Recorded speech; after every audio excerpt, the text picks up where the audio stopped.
Hey everyone, just want to encourage you to find us on your listening platform and give us a rating. Anywhere you listen to that has a rating system, go on over and give us a rating and maybe leave us a review. Let us know your thoughts.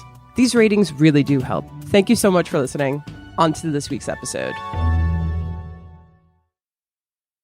Fellas, in honor of today's episode, I'm going to ask the question. Hope you're ready for it. What's your favorite disaster movie? Eddie Z, I know you have one. What is it?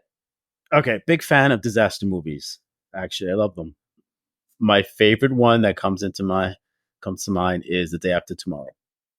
Such a unique one. Yeah. Why? Tell us. I don't know. I just like the whole thing of just like a storm, like ice is coming for you, like cold is coming out to get you. I'm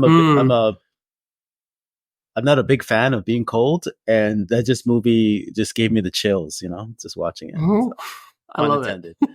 So it just had everything, just like trapped in a library, father trying to rescue his son, had all the emotional beats that I love.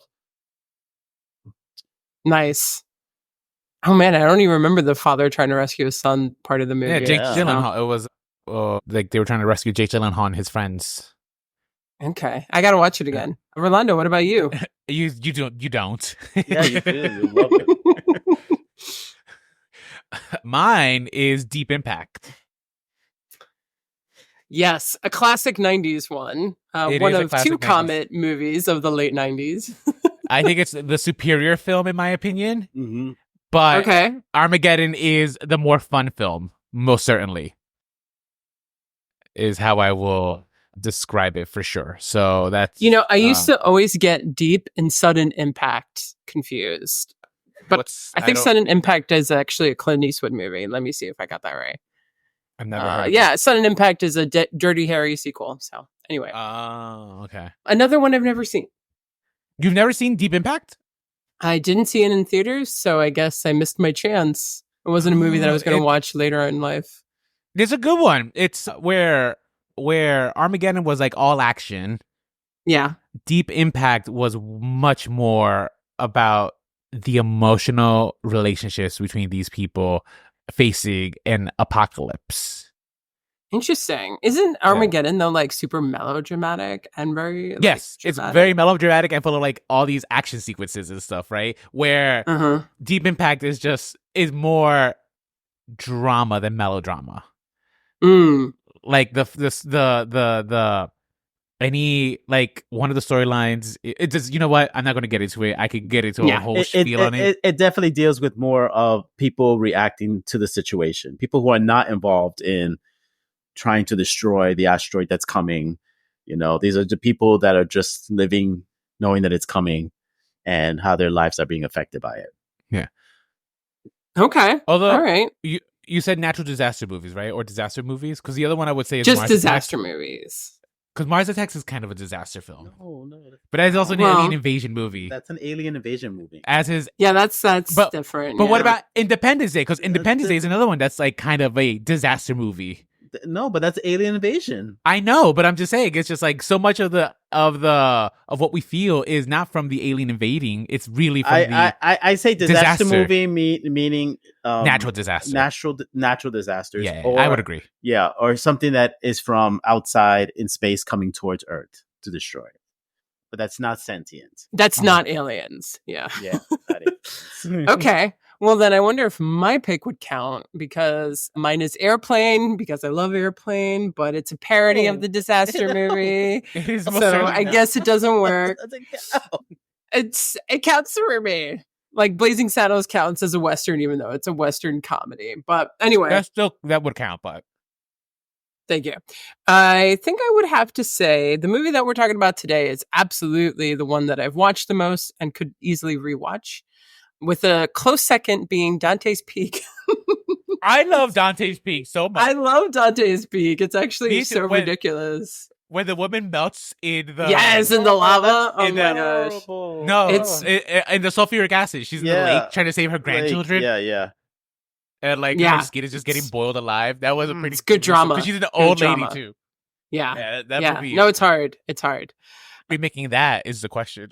That is the question. Guys, we're talking about Twister. We're talking about the 1996 epic disaster movie and now the new legacy sequel that has almost nothing to do with this original film by Lee Isaac Chung, Twisters, plural. So let's just get right into it. Let's get swept up in it all and let's go. I'm Nicole. I'm Rolando. And I'm Eddie Z. And this is Remakes, Reboots, and Revivals, an original podcast about unoriginality.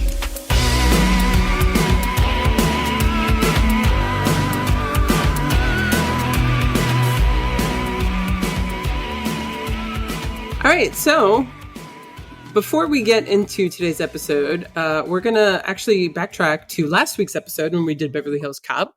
I made a social media video that included some bits from the episode where I said, I don't think Eddie Murphy's that cool anymore. And Rolando was like, you are slandering the good name of Eddie Murphy.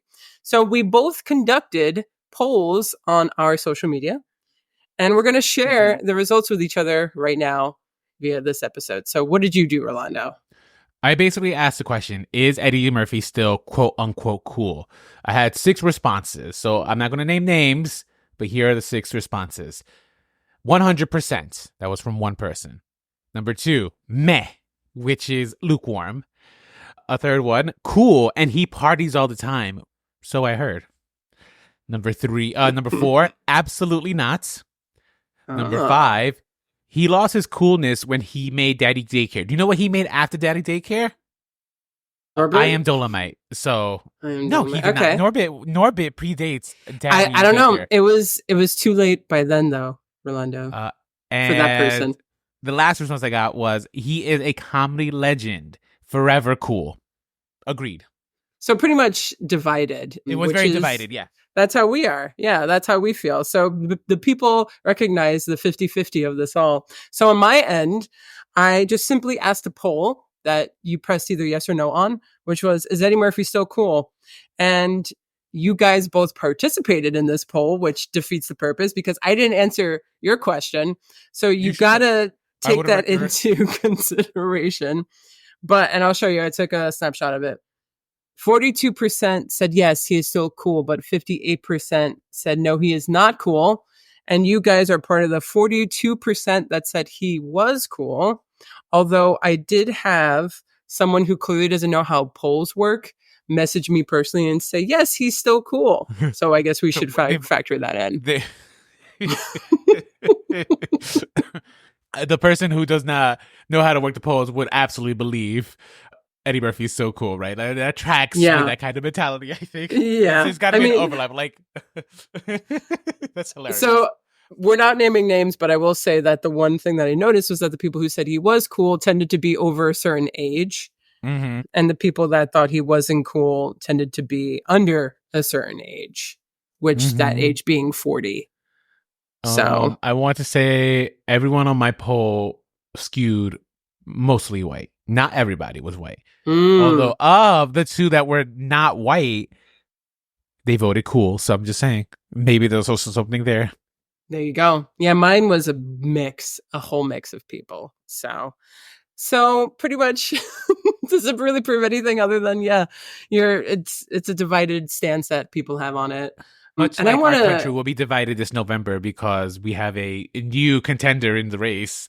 I feel like the numbers that you came up with, like the 48-52, was that what it was? 42-58. Yeah. Oh, 40. I feel like that's more or less where our next president will be decided along those margins too. Hopefully with a Democrat in the office, but we'll see. Yes, as we are recording it, it just came out that Biden stepped out of the race. This is, if you're listening to this on the day of release, we just recorded this a couple days ago because Twisters only came out a couple days ago. It came out on July 19th.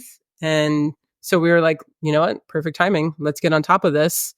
And we wanted to get this out pretty much for this weekend. It was a huge smash, by the way. It was like, it brought in the most money since I think any movie other than Dune 2 this year, other than Inside Out 2. So I was going to say, what about Inside Out? Yeah, I guess live action, I should say. I was not anticipating it to do as well as it did, but we'll get into our thoughts on that. It's hot out. It's hot. It's hot out. People are bored of like, I mean, not that this is mixed shaking things up in terms of like Hollywood, but it does feel a little bit different from like a superhero movie. It doesn't feel like it was a good popcorn flick. Let's just say that. Before we actually do get into choices, I did have one last question. We haven't brought this up, and I think now is a perfect time. Nicole, what are your opinions on Sabrina Carpenter? I don't really have many. I like Chapel Roan, so that's the reason I asked about Sabrina Carpenter is because it's related to the podcast. You know where she's from, right? Is she from Oklahoma? No. She's from our podcast in general. I meant she is... our podcast. Okay. She is Riley from Girl Meets World. Get the hell out of here. Are you serious? Yes. That's who Sabrina Carpenter is. She is the it girl of the summer is Riley from Girl Meets World. And she has like two of the biggest hits right now on the radio. Wait a minute. Is she the it girl or is it Chapel Roan? No, I think Sabrina Carpenter is being considered... They're both it girls, but I think this is Sabrina's summer. True. I think Chapel's for the queers, but Sabrina might be also for the heteros. Espresso is just such an earworm, and so is Please, Please, Please. So this is definitely like her Riley. Summer. That's crazy. I know. I've been meaning to bring that up because I knew you loved her so much in Girl Meets World. Did. I'm just like, well, she's a star now. She is like a bona fide star. That was one of our first episodes, like first year. And we actually have an adorable video if you scroll back on our Instagram where we pretty much like made fun of sitcom openings to that song. Wow. Fun facts. Love it. Throwback, right? Yeah, truly. Okay. So for today, when we're talking about Twister and Twisters, it really made me think about the fact that the year that this movie came out, Twister, the original, was the first year that I have of memories of going to the movie theater. 1996. I was about 8 years old, and I have so many memories of the top 10 movies that year. So here are the top 10 movies of 1996. And number 10, we have Space Jam, which we already covered. And I have very vivid memories of seeing in Edgewater with friends. Number 9, Jerry Maguire. I remember... You said you were how old? 8. 7 going on 8. I'm sure. How am I only 1 year older than you? I thought I was older. Yes, I think you were probably 8 yourself. Okay, yeah, that makes sense. I was going to say, just because I was still in the Bronx when this movie came out, so I'm just trying to make sense of it. Okay. Yeah, number 9 was Jerry Maguire, which I remember my parents watching with my aunt and grandparents at their home, and I had to leave during the sex scene. I very vividly remember. That's so funny. Yeah. That's hilarious. Number 8, I remember seeing in the theater and the laughter of the people. Funny enough, The Nutty Professor. My mom loved that God. movie. Yeah. Eddie Murphy. Yeah, my first real Eddie Murphy movie. Number 7, I've never seen Ransom. It's a Mel Gibson movie. Oh, I've seen that movie. I saw it a long time ago, so I was too young to watch it, but I watched it on our cable box. Wow. Okay. I don't know anything about it either. So maybe was it like a sexual thriller, erotic thriller? No, his son got kidnapped and he's trying to save him. Okay. That's the ransom he's paying. There's nothing sexy in it. It's actually more like similar to Taken, except I love Taken. Yeah. Okay, number 6, a movie I remember seeing and owning on VHS and watching again, 101 Dalmatians, the one with Glenn Close. Which we covered on the podcast. Which we also covered on the podcast. Number 5, we're going to be covering on the podcast because I think they announced that this is coming out soon. The Hunchback of Notre Dame, the Disney musical. Is that going to be a Disney Plus original? I think they're trying to make it theatrical, and it's the live action one. Are they? All right. Or maybe Hercules is the one that they just announced is fully coming out soon, like in production to come out soon. Did they name a cast yet? Because I know that they've been dropping some names, but that has been like not confirmed. Like Zane Williams. Yes. Let's see. So he was in Fire Island, which you covered on the podcast, and allegedly he's who's been cast as Hercules, which is physically he looks it. I don't know if he can act the part though. I've seen his acting. It's mediocre. So it's not confirmed. It's just like the internet is casting the movie, and he's one of them, including Michael Keaton as Hades, which is pretty good casting, internet. I don't I mean, look at how he does Beetlejuice, which we'll be covering on the podcast soon. We should stop saying that so much. That's true. We're just promoting ourselves so heavily on our own thing.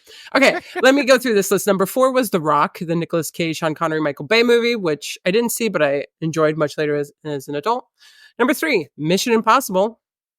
Number 2, Twister, which raked in... Number 2 was Twister. Yeah, wow. $495 million. Number 1, Independence Day, which actually... $800 million. That's huge between the first and the second slot. So anyway, Twister was the second highest grossing movie of the year, and it was a smash. It was pretty much responsible for this brief influx of disaster movies that we got in the late 90s with Dante's Peak. What was the other volcano movie? Volcano. Was it just Volcano? Yeah, Volcano with Tommy Lee Jones. There you go. Never saw it. Was it Volcano? No, it's just Volcano. That's great. Then with Deep Impact and Armageddon, up until The Day After Tomorrow, we had that brief kind of resurrection. You could even say Titanic is a disaster movie, although it's kind of not, but very much in... Kind of is. Kind of-ish. And like you said, Independence Day. A lot of this happened, though, because, after Jurassic Park came out in 1993, VFX, pushing the way that VFX could go was huge. And I think Twisters was the next big movie that, it was really all about, wow, what we can do with visual effects. That cow that, you see in the movie was like a huge thing back in the day. And it still is like one of the most memorable things about the movie. Well, certainly. Yeah. This movie was huge. I mean, it garnered its own ride at Universal Studios. Oh, Eddie has been on it. I never got a chance to be on it. Oh, I had a chance to be on it as well.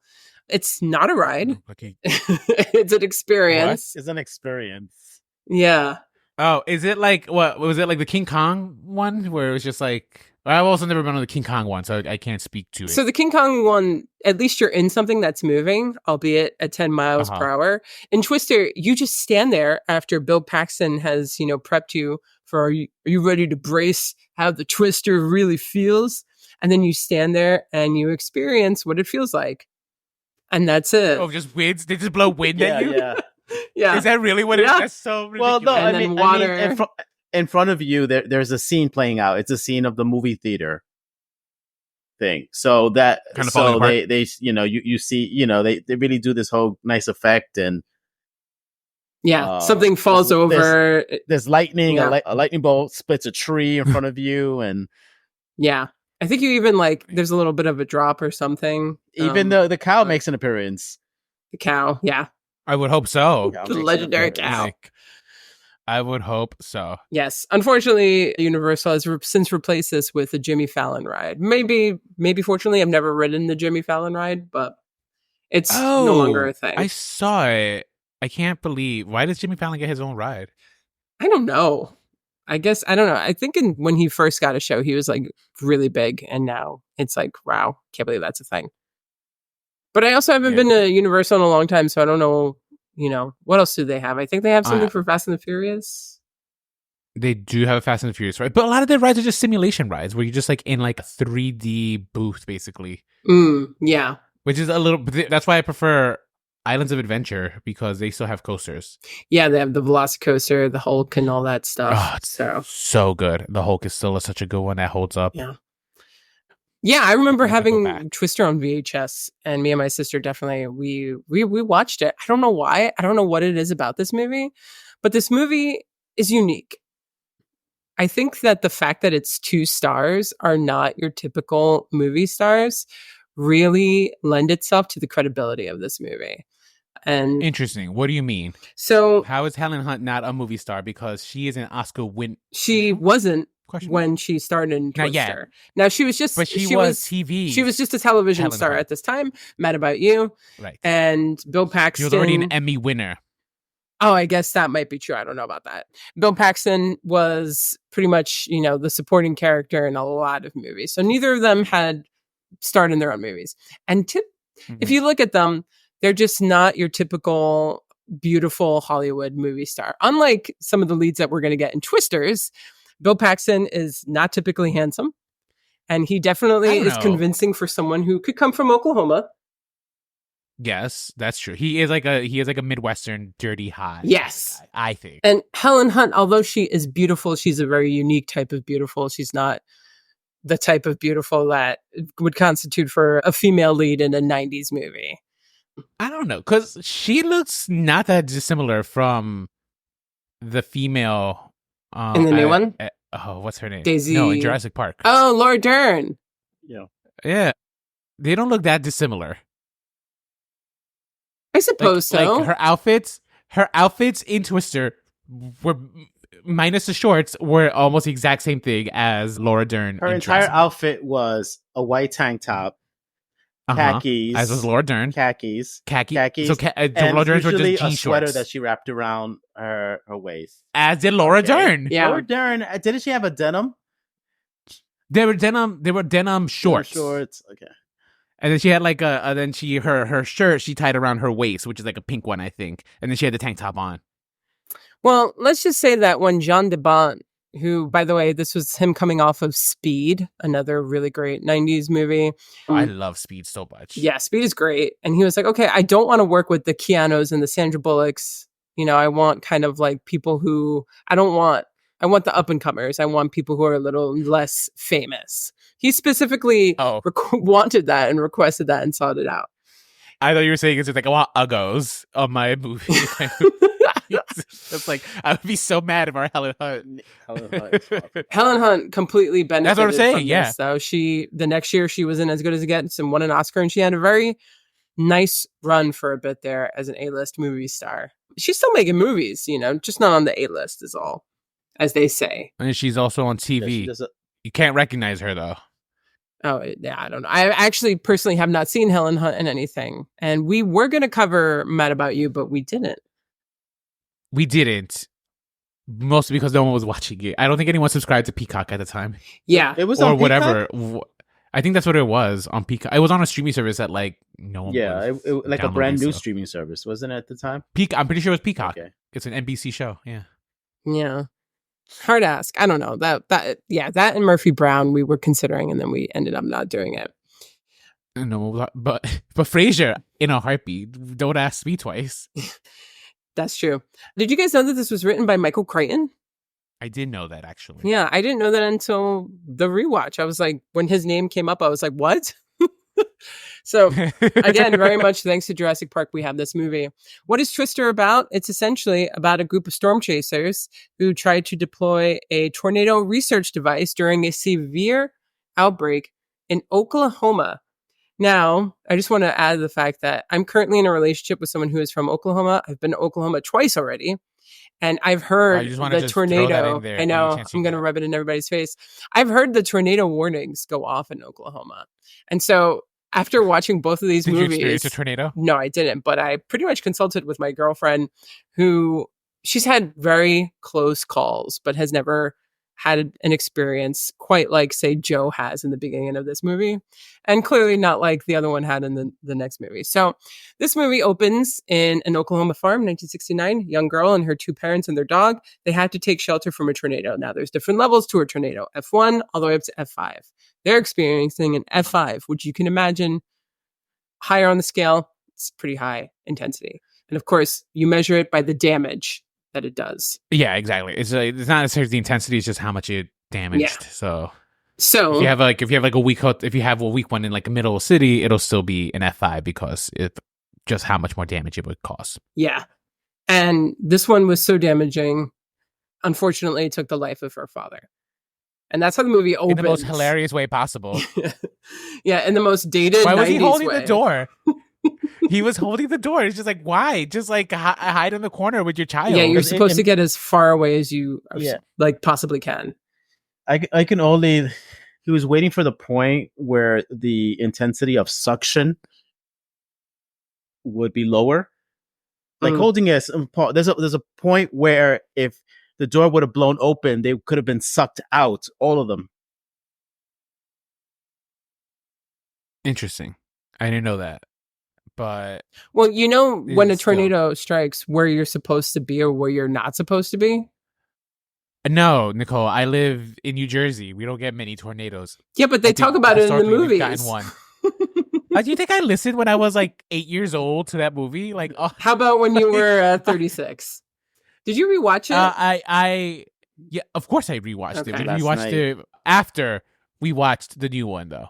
So yeah, same actually. Because I did it backwards. As much as I enjoyed the movie, I actually have I could count. I think I've seen this movie only twice, and that was at the same age, right? When I was a kid in the theaters, and then when we rented it and we rewatched it and stuff. Those are the only 2 times I've seen it, right? So, as I was going into it, I was only vaguely. I was telling Eddie, like, okay, here are the plot points I remember.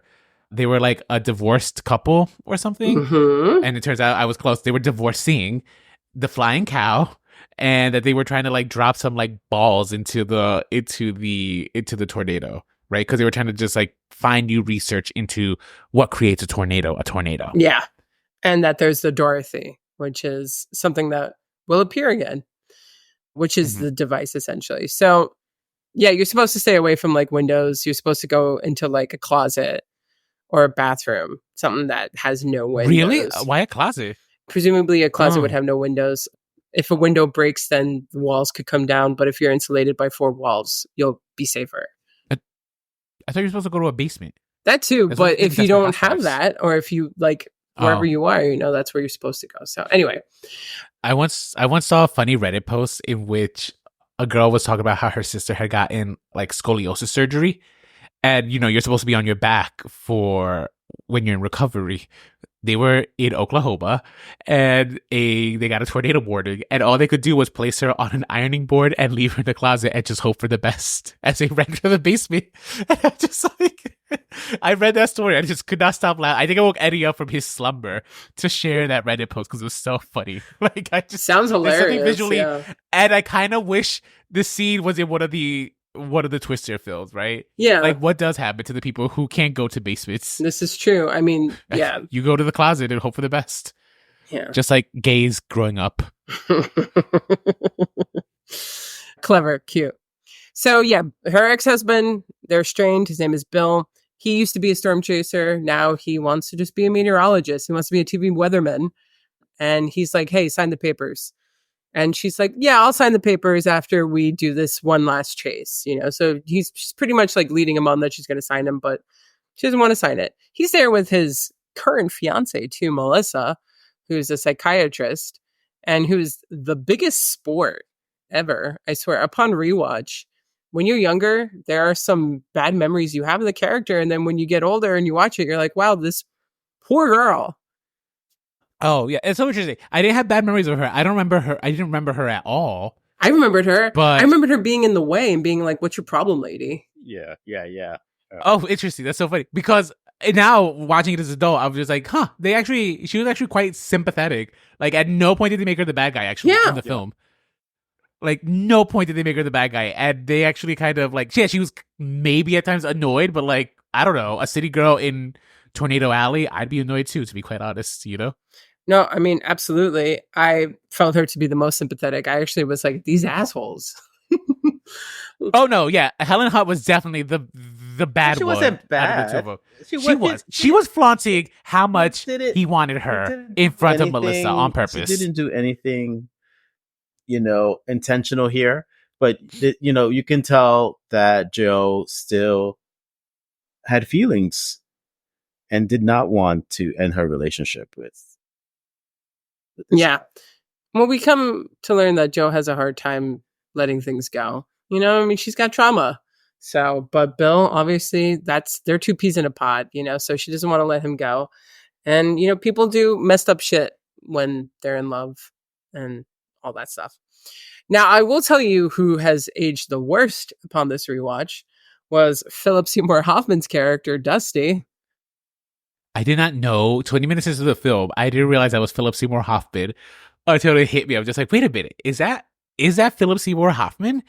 And I will say this. Yeah, sure. He ages, but the man knows how to perform because truly to be that insufferable friend, he disappears into that role. Cause I had no idea that was Philip Seymour Hoffman until a solid 20 to a half hour into the film when I was just like, that's Philip Seymour Hoffman. This was clearly one of his early roles, right? Yes, it was.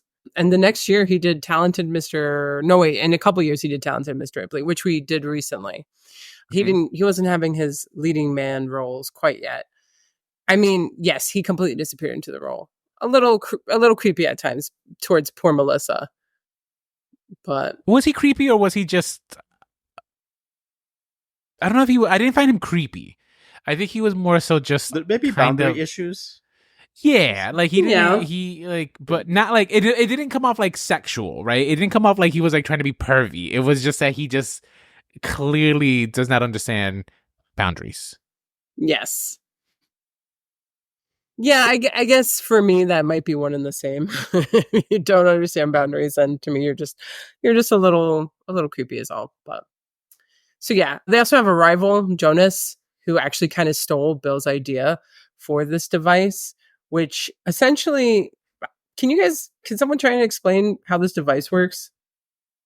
So they created a device. So basically it's just a container that holds these little mini computers that collect data or are going to send out data. And the whole point of the container is for it to be sucked into the storm and release when it's in the suction, not to be released too early or else all the balls will just scatter and just get like the perimeter data, right? They want the data from the funnel itself. Okay. Would you say... So that is what the Dorothy does. That this is a form of a MacGuffin? We don't quite understand how it works. We just know that we want our heroes to accomplish it. I guess like they're not chasing after like I guess you could also call the tornadoes MacGuffins because they're chasing the tornadoes constantly. Well, we know it's like there's a mission, right? A MacGuffin is that there's a mission and there's something. Like, I don't know, in an Alfred Hitchcock movie, the spies would be looking for plutonium, but it could be anything, right? I mean, these devices that they're putting into the tornadoes could truly be anything, because in the next film, they truly do become anything. And I think that the use of MacGuffins, especially in the next one, which we'll get to, I thought was cleverly used. I don't know how scientific this is. I'm sure they did their research to an extent, but I love when movie actors are talking about like fake science. Yeah.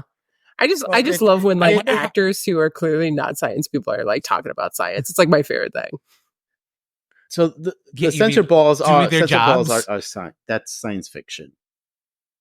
That's science fiction. Science fiction. Love it. But it has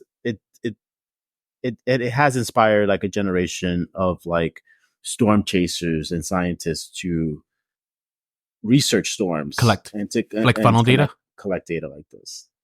Yeah, I always, in retrospect, now I was wondering, it's just like, I wonder if there was like a big influx in people who became storm chasers or went into meteorology as a result of the movie, there's right? literally a television show, a reality TV show called Storm Chasers. Right. And that's what they do. They go and there's a whole channel dedicated to weather, and yes. They have like Tornado Week, like, which is like their equivalent of Shark Week. Yeah. Tornadoes are scary. I don't know how anyone could do that, but the adrenaline rush must be intense. Yeah. So this whole movie, I mean, pretty much is like, are they going to get divorced or are they going to get together?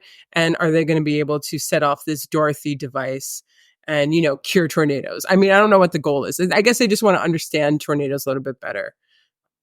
God, do you not remember this movie at all? They're not trying to stop tornadoes. They're trying to just create an earlier warning system. So usually it's 3 minutes is the most you can get in the warning system. And most of the time, people don't even get that much. So they want to increase it to 15 minutes. They're hoping 15 minutes. Right. Maybe their research can do that.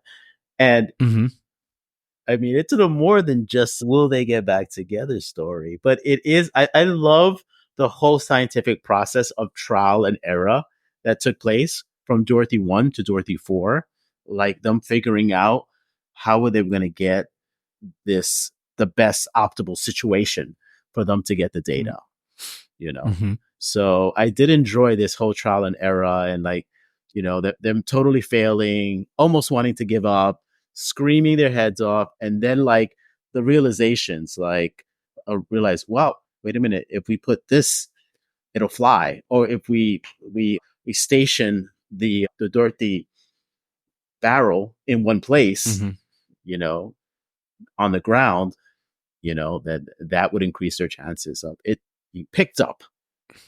Yeah. Or the balls being picked up. Like when they cut up the aluminum, for example, to give it wings. That's another scene I remember. Yeah. The Pepsi cans being cut up. The one thing, though, is that there can't be this many tornadoes happening in such a close proximity within this amount of time frame in Oklahoma. Or I don't know. Ask your girlfriend. She lives in Oklahoma or lived in Oklahoma. How realistic is that? She should have been a guest on this podcast. She should have been. Yeah, I know. She can always come in and give her 2 cents. I know that she says spring is the high season. And that there will be a time where it's like, warnings are in place. You're supposed to shelter. You're supposed to be prepared. But other than that, it's pretty. This movie makes it seem like, okay, there's one happening in 5 miles this way, and there's one happening 5 miles that way. Well, they did have news reports saying it's just like this is the season of tornadoes. Yeah, they're having like an outbreak. Yeah, they haven't seen anything like this. Right. Yeah. And the interesting thing that I've forgotten about this movie compared to the second movie was a lot of scenes at weather control, like at the primary national weather station office. So a lot of those scenes of like that woman on her front of her computer, and she's like drinking coffee, super tired, and she's like, "Oh my God, we have another one!" And running to her boss and stuff like that. And their whole ragtime team just shows you how much technology has progressed, because they had a whole guy with his whole car just being mapped. He was a map guy, right? Map guy. Where we just have no need for that anymore in 2024. Oh, poor guy lost his job. Yeah. Of the advent of GPS. A lot of those people lost their jobs probably because of how technology has progressed, No, for sure. I mean, they kind of called it out in the movie, right? But it's just like everyone has the weather app on their phone. So it's just like, yeah, we kind of do. So kind of made storm chasing more democratized. Sure. I suppose for the better. But yeah, no, it was interesting to see like how technology has changed watching Twister to Twisters. I will say the film, outside of the storms of the actual tornadoes, seeing the budding or rebutting relationship was kind of like a nice aspect of the film too, though, like kind of seeing them kind of become a couple again. And yeah, I think they actually, both Helen Hunt and Bill Paxton had great chemistry in this film. It felt realistic. It felt right when they finally kissed at the end of the film, right? And they didn't they literally kissed at the very end of that film. It wasn't like, it was like a slow burn for sure. Yeah. Similar to Speed, which also gave us like that kiss at the very, very end. And I like the fact that she went for it. Like she was the one that initiated that kiss. She was, but considering she kind of broke up their relationship. She didn't break off the relationship. He did. She kind of did. Oh, you're right. It was kind of like him. Not even him. It was, what's it called? No, you know what? She kind of did. She was just flaunting herself at him. She knew what she was doing. Oh, right. The moment that she saw Melissa was here with them, she decided, I'm going to play coy. I'm going to play hard to get. I'm going to... The real mistress, or the real seduction was the work. The work was it. The storm chasing. Yes. That's what she said. I couldn't compete. I can't compete with this. She said, not compete with the Helen Hunt character, Joe, not compete with Joe. I can't compete with this life, At the end of the fucking day, Mama, you're a fucking doctor. Just get out. What are you doing? Go. I'm so glad that she was the smartest person. Yeah. In less than 24 hours, she said, "Look, man, this is gonna work." This movie takes place in one day. Yeah, it's just like, I see that this isn't gonna work, and we wouldn't have not lasted. And not your fault, not my fault. Let's just part ways. Even though he does leave her in the middle of the like destroyed scenario, and she got to figure her shit out. But she said she's gonna be fine. Yeah, she'll find her way home. Well, she also did hear them pretty much like talk about their complex relationship with each other through the radio. What a way to overhear it. What a perfect scenario. Yeah, what were you gonna say, Rolando? I found it interesting that she was a fertility therapist. I didn't know that was a thing in 90s. Oh yeah. Like I don't know. Don't ask me why. I just assumed that fertility didn't become a thing until like the 2010s. No, it definitely became a thing in I think at least the 80s because Golden Girls had an episode about it. So did they really? They did. Wow, yes, I didn't know that. They did. No, you know. I remember being a kid and being really emotional at the Aunt Meg scene. You know, when Aunt Meg is about to possibly die when the tornado really hits her, and also the food that she prepares is some of the most delicious looking food that I would love to partake in the movie. It was, steak, eggs, gravy, mashed potatoes. I love. And they're like, I don't know why Melissa had like such a big stink face though when they gave her. I know. She's probably vegan. That's the problem. She's probably vegan. Yeah, it's probably vegan. She probably hasn't had a carb since the 80s. That is probably true. So, right? Yeah, like, she's her figure's amazing. Where's my grapefruits? Yeah. She's literally, and she's also wearing a very nice outfit, very white. Mm-hmm. Light colors. And she almost had a brush with death, like a car just fell right on top of her. So she might not be hungry at that moment. I think the visual effects of the movie really do hold up all these years later. I think the movie overall holds up. I think that, it's action packed, it's cliche, but it's like, that's kind of what you want from this kind of movie. And I think it hits all its beats pretty well. Yeah, I think it's a pretty solid movie. And so when they announced that they were going to be making a legacy sequel, I was like, man, who's going to come back? I mean, we've lost Bill Paxton so sadly, and we've lost Philip Seymour Hoffman. Will we have a return with Helen Hunt? What's going to happen? And so, kind of laid the foundation for Twisters.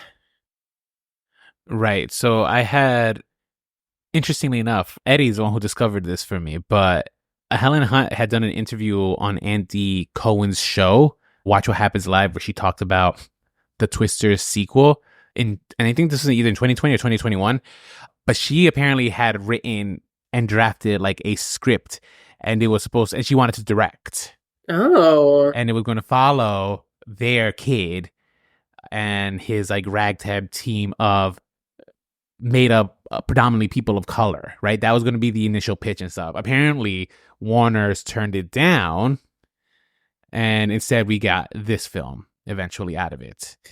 Well, and the main question on everyone's mind is just like, why was Helen Hunt not in it? Now, this is just my speculation. It is that they decided to make their own sequel, right? And they kind of approached her and be like, look, we're making a sequel. Do you want to be in it? And she's just like, I wanted to direct. I had a script. I wanted to direct. No, I don't want in. Wow. So she refused. That's my speculation. Well, I've also heard. We don't know why yet. I've heard that Lee Isaac Chung, the filmmaker, didn't even ask her. So, see, there you go. So, I mean, and maybe his response to that was because he didn't just wanted to make her a side character who was the mother of him. Yeah. Like her just being in Oklahoma.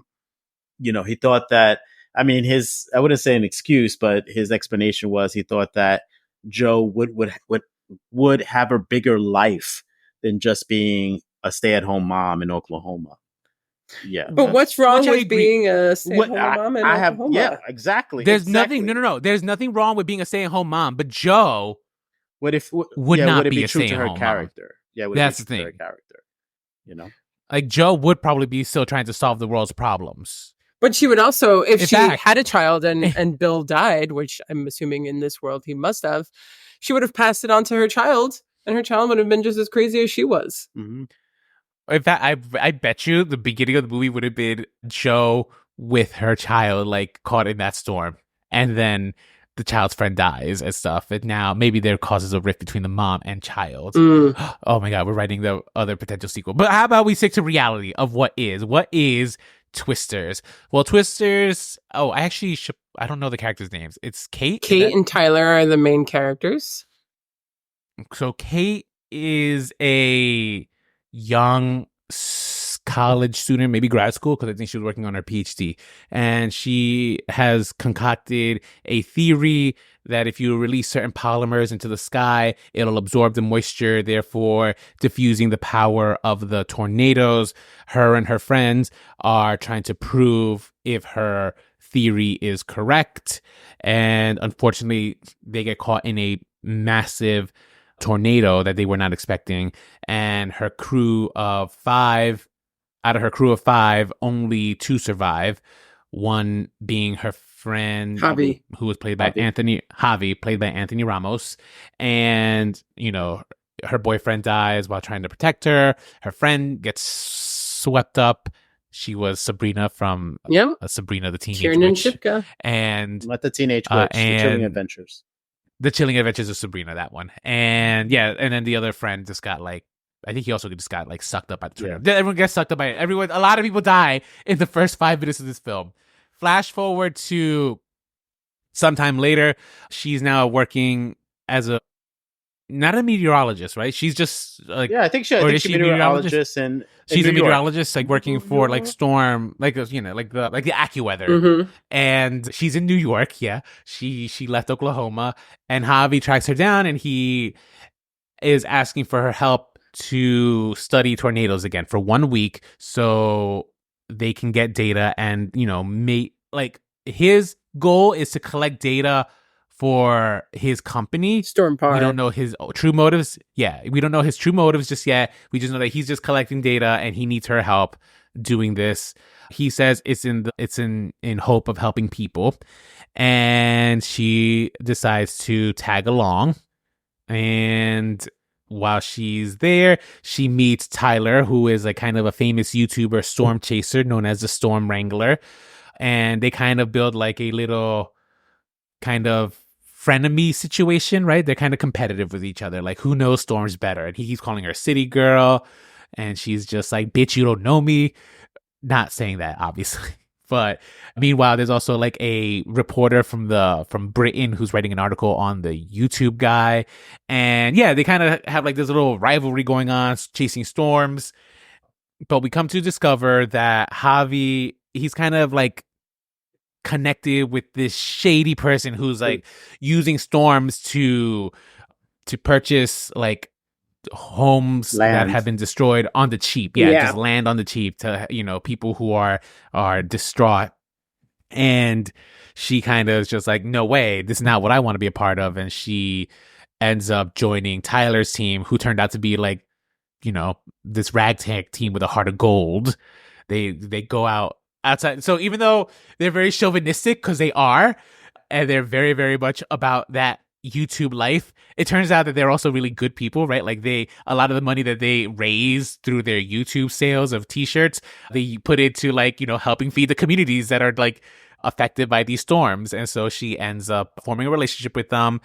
And then she goes back home, and she ends up going back to her research to try to stop storms. And she works with Tyler. Are you telling the whole story? Yeah, he's just summing it all up. Oh my God, yeah. This is the whole story. Nobody's going to listen to right? this. Oh, that's right. Spoiler alert. Skip. The question of the movie is, will she be able to complete the science to stop the tornadoes? That is ultimately the main question of the film. That's the MacGuffin, essentially. Whatever it is, the diaper. They joke about that, right? It's stuff that they put on diapers. In diapers. Yes. Polymers. Yeah. Yes, and that whatever absorbs stuff so that the tornado will absorb that up. So this movie, when I was watching it, I was like, wow, this really reminds me. It feels similar to Top Gun Maverick. And then at the end credits, it was written by the filmmaker of Top Gun Maverick. Oh, was it? Okay. Yeah, Joseph Kosinski. That so checks out. I don't know if you guys felt that or not, but it felt like a return to old type movies. Similar to what we felt with Top Gun Maverick. Covered Top Gun, no, not just Top, but also Beverly Hills Cop last week, right? Oh, yeah. Mm-hmm. There's this interesting nostalgia vibe where it's just you're honing in on nostalgia without necessarily regurgitating the same material. Does that make sense? It still feels different enough where I'm just not getting something regurgitated, but I'm still getting those nostalgic feels. And yes, this movie definitely delivers on that. It definitely did. This movie stars Daisy Edgar Jones, who I don't really know if I've seen her in anything before. And Glenn Powell, who was in Top Gun Maverick, and who is like all of a sudden he was in Top Gun Maverick. He's everywhere. He's like everywhere all of a sudden. He's like the Hollywood golden boy. Yeah. So like I said before, I have opinions. We're going to get into that right now because I was like Bill Paxton and Helen Hunt. They just seemed like real people. Glenn Powell looks like a fucking movie star. And I took my mom to go see this movie and I was like, oh, so did I. Oh, that's so cute. Yeah. Me and my significant other took my mother and when he's selling those shirts, she turns to me and she goes, I'd buy that shirt. I'm like, yeah, Ma, you think he's hot? And she's like, does a big like nod of the head. For some reason, you got your mother's nod just perfect. Yeah. So I'm like, damn, I mean, like, is he the heartthrob of the moment? I don't know. I mean, my mom certainly thinks so, but what about you guys? Glenn Powell, yes or no? I don't like his face. His body is to die for, but like, I'm not a fan of his face. I've actually much prefer. It's so interesting. I much would have preferred Anthony Ramos, but I was not feeling his hair. His hair was driving me crazy. I was just like, oh, he's so handsome. This hair is just messing everything up. Or Tyler's buddy, the guy from Nope, who was a mustached Latino. Oh right? Yeah, like, I prefer like Boone. I guess, Boone. Yeah. Like those guys were much hotter. Like Bill Paxton's son makes a cameo in this. James. Yeah, Bill Paxton's son. Yeah. James Paxton, the guy in the motel guest who's like, I don't want to leave you guys a bad review. Yeah. Oh, that was Bill Paxton's son? Yeah. He was so annoying. Yeah, he played the character. He played the character was. I loved it. I did love. So that was actually my favorite scene. Like that was a good scene in the whole movie. Like the storm hitting the rodeo. Like that was just like, well, in terms of like actually getting your heart pumping, like you feel like you're being chased by this tornado. Yeah. She's trying to save people. This was just like top notch. Like it's just like, yeah, it felt very much like a good action movie. Yeah. And they kept delivering, and they just kept amping up like how much disaster we're going to be getting each time. Smart for a disaster movie. Also, this movie, Javi, his business partner, the asshole who doesn't care about people, who doesn't want to go back. Superman. He's the new Superman. Yeah, he is a new Superman. Who now he was a hottie for sure. Who I think I would have much preferred him to end up with this girl. Although, hey guys, I'd say like would have preferred. She never kisses anybody. Yeah, Kate, like there was no kiss, and I found that to be a very bold move. They had a kiss, and they cut it out. Yeah. I thought that was smart because, well, I don't. Smart's the wrong word because, to be quite honest, I thought this movie was going to go the challenges route, in which is going to be like a throuple by the end of this, right? Because like Javi it seemed like Javi had feelings for Kate. Yeah, he did, right? He had a little bit of a hots for her. So I thought it was ultimately going to be like, it's just like, this is the summer of thruples here, because like this is what it felt like. It was going to be like a 3-way kiss at the end of that film. But now they have a 3-way partnership. I bet. So I will say that I liked that they kind of like took the original movie and turned it upside down, because in the original you're with the ragtag team and the sellouts are the villains. Mm-hmm. But here we join the sellouts and we're kind of like against the ragtag team, and we're looking at them as if they're the sellouts because they have a YouTube channel, right? So the whole movie is like, looks can be deceiving because, both Tyler and Kate are sizing each other up. He thinks he's a city girl, even though she's been Oklahoma girl her whole life. And she thinks he's a self-absorbed asshole, and he's actually it totally is. As smart as he is. I had issues with consent when it came to him. Just because you bring a pizza over doesn't mean you get a thank you. And he was persistent. Time out. And then you should say thank you if someone gives you a pizza, though, regardless. No, I know she just slammed it in his face. Yeah, and also the intention too. And then the second thing is in the rodeo, when she says, I'm not really from the city. I kind of grew up in an area like this and stuff like that. And he's like, I didn't know this about you. Like, he's so surprised that he's finding this out now, but he spent no time asking any question about her. It was nothing did he say, hey, where you from? Or anything like that. But in his defense, she had her defenses up. What a perfect commentary about how white men choose to get to know straight men get to know women. That's no questions. It's just like. But I like to point out too, what's realistic about this is when you think about like, Javi's group, and then you have this guy's, ragtag team, Storm Chasers. Yeah. It's just kind of like almost kind of realistic because you have people who are scientists who are really trying to figure this shit out. And then you have this group of people that are going to risk their lives for likes and for, followers and stuff like that. They're going to put themselves out there. Right. There was no like scientific research thing happening here. Scientific research didn't happen until Kate joined them. Mm-hmm. And that's when things change. That's true. I did. Yeah. Like, yeah, I did. So I actually ended up, there was something I liked about that aspect about the film, right? That I agree with Nicole. Us following like kind of the sellouts, the uppity science folk who have the grants and the money and thinking that they are the true heroes of this film. And then halfway through the movie realizing, oh, I guess not. I take it back. Because then you find out the ragtag team, they're just like, they have like this immense heart of gold and they're like actually friendly and they're super nice. My only qualm about the movie is just like, I kind of wish the movie gave us like maybe one more scene with like this ragtag team because they turned out to be so nice and like they were all, there was something so charming about them. Yeah. Right. Yeah. And they were also people of color versus most of Javi's team, which is made up of predominantly white folk. No, for sure. And Javi's team, they were predominantly, but there was outside of Javi. I'm not saying but as opposed to the other group, they were predominantly people of color, with the exception of the lead being the white guy. Of course, the lead, yeah.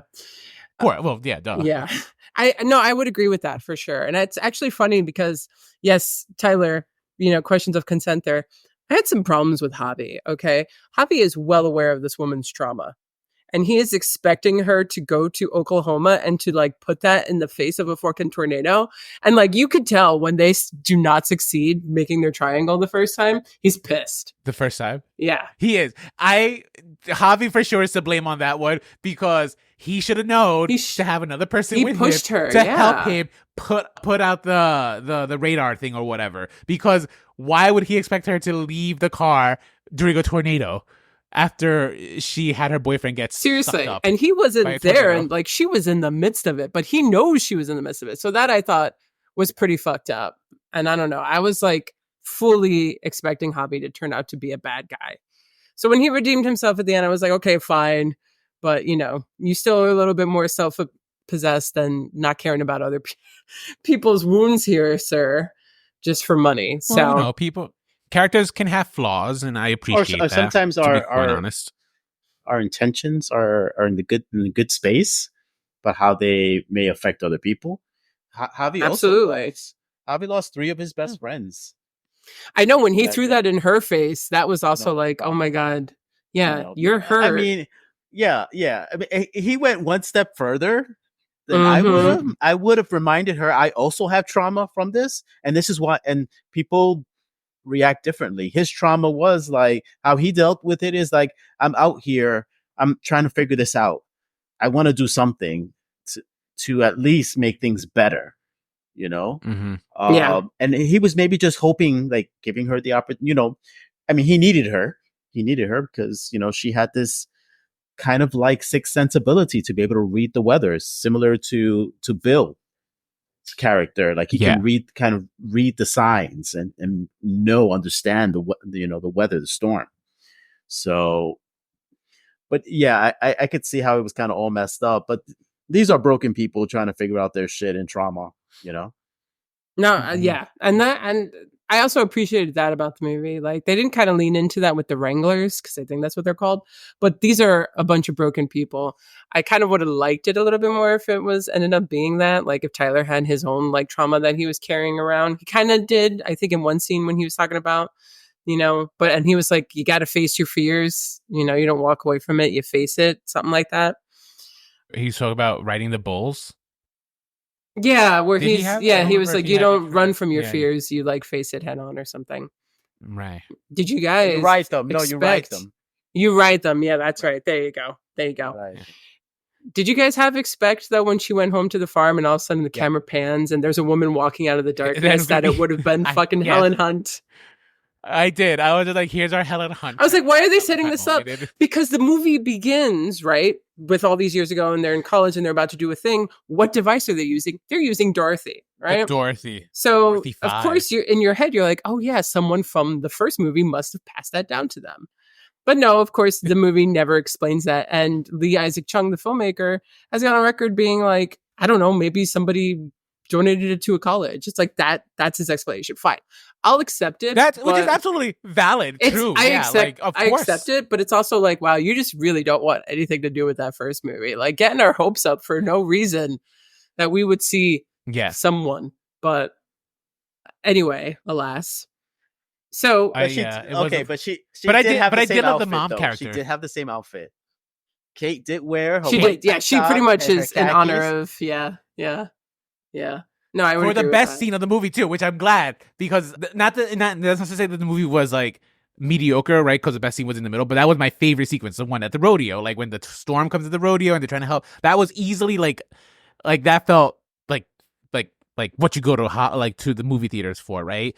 And it was just such a well executed scene, and that is the scene, like Eddie's right, like where they even had it even felt like the original movie where like he's over her, holding her, like trying to hold her tight while the wind is sucking people up. That was just a well executed scene, But my favorite part, but that's not to say that's my favorite part of the movie. My favorite part of the movie though is that she gets her hero scene by herself. Yes, and I was just like, yes. I think the climax. She didn't need a man. Yeah, I really appreciated the way they held the climax. So there's a town called El Reno, which my girlfriend said has been hit many times. So this is actually pretty factual. And there's a famous picture that inspired that scene actually from the point of view of the movie theater. So you should look up the movie theater picture from El Reno's tornado that inspired the scene. So they're all about to go off, Storm Power versus the Wranglers. They're like, who's going to get it first? Who's going to get it first? And they're like, oh no, wait, it's going towards a fucking town. Fuck this. We have to do the right thing and go and help those people. And Javi's business partner, Scott's like, I don't care about the fucking people. I want to get this. So Javi abandons we need those Scott. people to like sell their homes. Yeah. So Javi finds his humanity again, abandons Scott, goes back to help the Wranglers, help everyone in El Reno. And in El Reno, it's not about the game anymore. It's not about us trying to all do this shit. It's about helping people. And they get to the movie theater. Frankenstein is playing, which is fun too, because it's like, yeah, in a way, disaster movies are forms of monster movies, except the monster is nature. So really loved that aspect of it. And stretch. They're all, no, I don't think so. No, I know. I'm just teasing. And then everyone's safe. Everyone's sound. Okay. Maybe now I have the chance to go out and fucking do this thing. And like you say, Rolando, she goes and she does it by herself, without Tyler, without Javi, without any fucking man helping her. And she accomplishes it. And it's great because it makes you think. It kind of does the left turn where it's like, no, it's not about that anymore. Let's focus on what matters. But then once they do that, once they obtain that goal, now they're back to the main goal. And of course, with like just a couple seconds to spare and with like her almost losing her life, she's able to pull it off. Mm-hmm. It was great. I thought it was a great climax. I think that was my favorite I thought so too. Aspect of the film. I think what I was mostly happy with is just that she didn't need a man to do it. She did it by herself. She threw herself into the eye of the storm, and then she used her man's car, or maybe not her man. We don't know, right? They maybe they're a couple, maybe they're not. I don't know. She's playing way too hard to get. No, it's not hard to get. Let's not do it. Let's not do that injustice to her. Okay, it's about like, the right time. If there is, how many tornadoes do you have to survive? She does not owe him anything by surviving tornadoes. Okay, she's using his car. She saved his life. All right, so yeah, but I appreciated that, like, she did it by herself. She didn't need a guy while the guys were like taking care of the people. It was just, I think, a very well done final like action sequence, and very much it screams girl power without necessarily being girl power in your face, right? Because I think so many movies have tried to do that, kind of those moments where like it's like, look, it's a woman in command and stuff, right? But it becomes like so so like kind of like eye rolling. This one was not. This one felt like natural. Like this is like the natural progression of her story. What I appreciated that as well. What I also appreciated about this movie and why it also felt similar to Top Gun Maverick was that it's a legacy sequel that isn't completely taking the original film's template and just like doing it differently. It's actually a brand new movie, but the energy and the tone is very reminiscent of the original. And it feels like a movie that, you know, was more common to have come out 15, 20 years ago. And I like this trend, and I hope this trend continues, because for a while there, we were covering movies that were just kind of, you know, they were copy and pasted from the original. And that's great. I think my friends are, that's what my friends are afraid of for Beetlejuice. Beetlejuice is going to be. Yeah. And they just released a new trailer too, and we got a little bit more of a glimpse of that. And it seems like it's going to be, it seems like it's just going to be a rehash of the first one. Yeah. So that's one of this feels like its own movie, you know? Mm-hmm. So I definitely appreciate that. So I got to ask you guys a quick question about this. Sure. I'm not going to ask the whole, did we need this? Was it needed? Who is this movie for? Obviously, you know, a lot of people wanted it. Tyler or Javi? Well, I was going to ask if you had to go chasing with any of the teams in both movies. Oh. What team do you want to be a part of?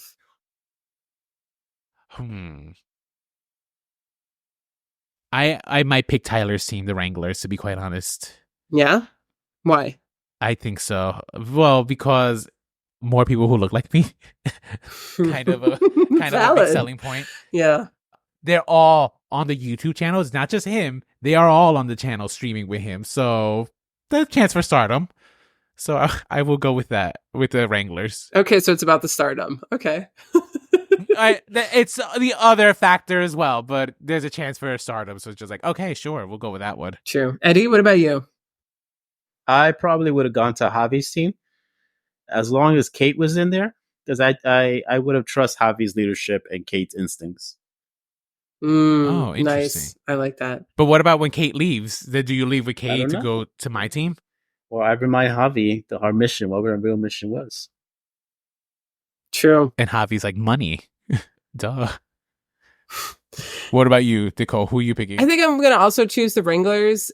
You make a great point. More people that look like me. Katie O'Brien is part of that team. Mm-hmm. Katie O'Brien, the beautiful androgynous person. I think I would love to be the editor. I am an editor. And you see the camera setups they have in that car and all the different things, and just like revisiting, like when they were revisiting the journalist who got sick in that footage. It just seems like there'd be the most fun afterwards, on top of the fact that they're in the midst of a fucking tornado happening. So yeah. No, I agree with you. That would be the more fun group. And they're, and since they're doing video and stuff, which is way up our alley and stuff, we would definitely like also fit in. Yeah. Have you guys seen that the way that they're promoting this new movie? They're like very focused. They're really trying to sell it to like country music fans and stuff, which I find very interesting. Like, oh, there was so much music. There was so much country music. I don't know any. I'm not a big fan. Not that I'm not a big fan, but I don't know country music that well. Was that Casey Musgraves? I hear that name. I think at one point there's a Casey Musgraves song. Yeah, I know that they appeared at a Luke Combs concert. Who I also don't really know who he is, other than like that he did the Fast Cars cover. Okay. I see. Yeah. Yeah, that's Ain't No Love in Oklahoma. That's by Luke Combs. Apparently there's a Miranda Lambert song. So yeah, there's a lot of there's a Shania Twain song on the, I don't know. They're really trying to push this movie to, you know, people in Oklahoma and stuff.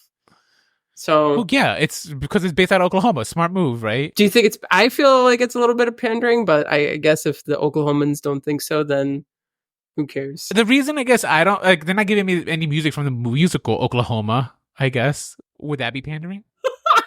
If we have, oh, what a wonderful morning, right? Like, that's so like, I mean, wow. Yeah. Okay. That would be pandering. Okay. Good to. It's interesting. No, yeah, the music choices actually made sense. Even though I didn't know them, it felt right. Like when I'm listening to the music, the soundtrack as the movie is playing, right? Like the choices felt correct for these characters, And that's what you want. That's true. If the choices feel right, even if I'm not a fan of the music, if it feels part of this world, it's okay. Yeah. I'm glad you brought up Katie Bryan, because Katie Bryan is, I only know her from a Star Wars show. I think she was she Ahsoka? I think so, yeah. I don't know. She was in one of the Star Wars shows, but she is the one that I was hoping would get cast for The Last of Us Part 2 to be Abby.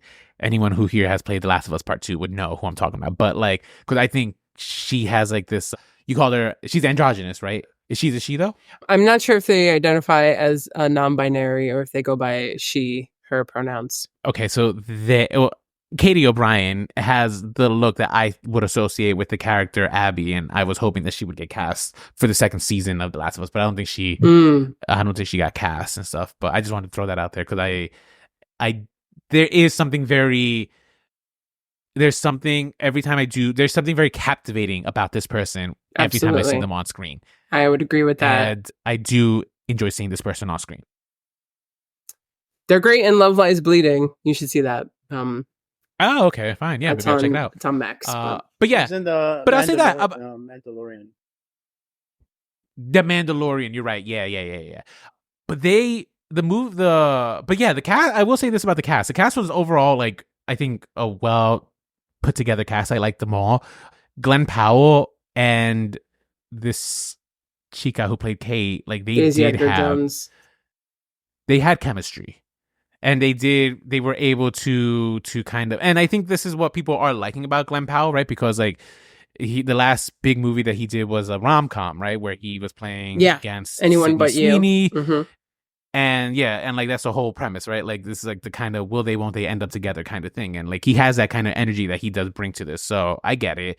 I understand the appeal. He's not like, I don't find him necessarily like that attractive, but like I understand the appeal. The body. Adi. Yes, no, for sure. Because when he was in that white t-shirt in the raid, it's just like, whoa. It's just like, I don't know what they're doing. Funny story about that. They wanted to remove that scene, and the editors were like, you're going to want to keep this scene. So thanks to the editors, they kept that scene in. So why would they want to remove that scene? Cut it down. Time. I get the movie.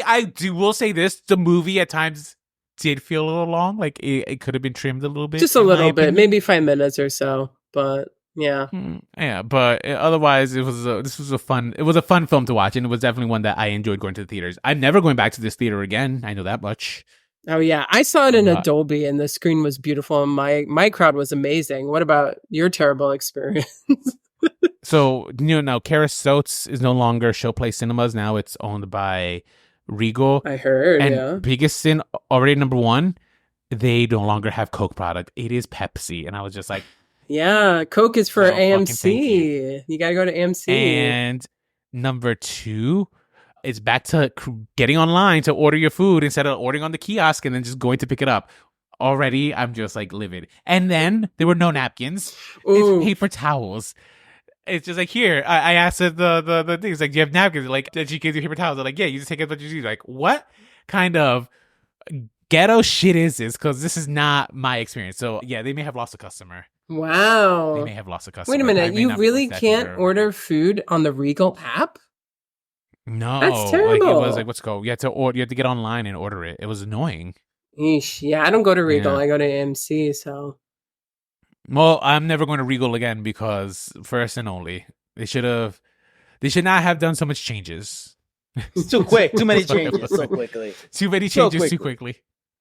Damn. So I don't know how if I'm going to go to movies because there's not that many theaters that are close to us. Right? I know. I have to go all the way to Jersey City. I would agree that there needs to be at least one more in our like Hudson County area. There used to be one in Bayonne by me, but they closed that, so it sucks. And yeah, Newport. I used to love the one in Edgewater. Yeah, National Amusements. That was great. Yeah, I used to love that one. Yeah, but no, not the. I hated Newport. Now I'll never go to Newport. Yeah, I hate that. Like Newport's the closest theater to me. So technically, the one in Hoboken is the closest one to me, but it doesn't matter. Regardless, these are the plights of me, the one who hates going to the theaters. Well, guys, did you see Twisters? Were you a fan of it? Was it your cup of tea? Let us know your thoughts. You can reach out to us on email, remakes.revivals@gmail.com. Hit us up on Instagram at remakes.revivals, on Twitter at Remakes Podcast. We are on YouTube and we're posting some YouTube shorts. So hit us up on YouTube in the comments. We see a lot of you have been doing that. On Facebook, you can search for us by searching for Remakes, Reboots, Revivals. You can visit our website, remakes.revivals.com. Visit our Podbean to access all of our old episodes. And if you're listening on a podcasting platform, go on over to it and give us a rating. And on Apple Podcasts, leave us a review. Our 5 years anniversary is coming up in September. So I think we're going to spend a good chunk of that going over some of the reviews and comments that have been left on all of our platforms. So you have some time. Yeah. So yeah, I just want to share that little tidbit. So, all right. So next week we will be doing a television show, which we haven't done in a while. We haven't done a television show in a while. So. Wow. Yeah. I guess stay tuned because I don't even know what we're covering next week. I know, yeah. It will be a surprise to Rolando as well. So, until next time, stay an original.